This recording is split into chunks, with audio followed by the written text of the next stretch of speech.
This is the second video of discussion of previous year question of law optional. तो आज की video के अंदर हम बात करेंगे पब्लिक इंटरनेशनल लॉ के एक बहुत इंपॉर्टेंट क्वेश्चन के बारे में। Discuss the right and obligation of coastal states and other state in territorial water and contiguous zone. तो rights and obligation of coastal states and other state हमको बताना है with regard to territorial water and contiguous zone. तो इस question के अंदर जो सबसे पहले अगर हम इंट्रोडक्शन की बात करें तो आप दो तरीके से इंट्रोडक्शन दे सकते हैं। या तो आप जो मैंने आपको इंट्रोडक्शन दे रखा है आप तो एज इट इज इसको यूज कर सकते हैं, या फिर आप टेरिटोरियल वाटर और कंटिग्यूअस जोन की डेफिनेशन को लिख सकते हैं। The rights and obligation of coastal states and other state in territorial water and the contiguous zone are primary guided by the UN clause often referred as the constitution for the ocean. अब हम बात करते हैं body of the answer की, जिसके अंदर सबसे पहले हम लोग टेरिटोरियल वाटर को डिस्कस करेंगे। Right, the coastal state has sovereignty over it's territorial C which extends up to 12 nautical miles from the baseline. This sovereignty extends to the airspace above the territorial sea as well as its bed and subsoil. The coastal state has the right to set laws, regulate, use and exploit any resources. However, this sovereignty is subject to certain complication. तो rights की अगर हम बात करें तो coastal states की जो rights है उसके अंदर क्या क्या इंक्लूड हो जाएगा, जो भी टेरिटोरियल वाटर के अंदर जितना भी एरिया है, चाहे वो स्पेस में है चाहे वो सॉइल बेड में है या फिर टेरिटोरियल वाटर्स के अंदर, वहाँ पे जो कोस्टल स्टेट्स है वो किसी भी तरह का लॉ ला सकती है, रेगुलेट कर सकती है उस एरिया को और साथ ही साथ एक्सप्लॉइट कर सकती है किसी भी तरह के एक्सट्रैक्शंस को।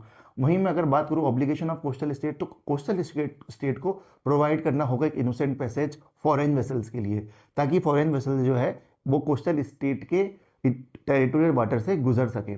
अब हम बात करते हैं rights and obligation of other states with regard to the territorial waters. Other states have the right of innocent passage through the territorial sea. जो अदर स्टेट्स है उनके पास राइट ऑफ इनोसेंट पैसेज है, जिसके अंदर वो चाहे तो कोस्टल स्टेट को बोल सकते हैं कि आपको हमको इनोसेंट पैसेज जो है प्रोवाइड करना होगा। साथ ही साथ warship also have the right of innocent passage but the coastal state may require them to give private notification. यहाँ पे अदर स्टेट्स को कोस्टल स्टेट्स को बताना होगा कि हम लोग कुछ एक पर्टिकुलर डेट पे आपकी टेरिटोरियल वाटर से गुजरने वाला है, तो आपको हमको उस पर्टिकुलर डे पे जो है इनोसेंट पैसेज प्रोवाइड करना होगा। State must comply with the laws and regulation of the coastal state and their activities must not violate the peace, good order और security of the coastal state.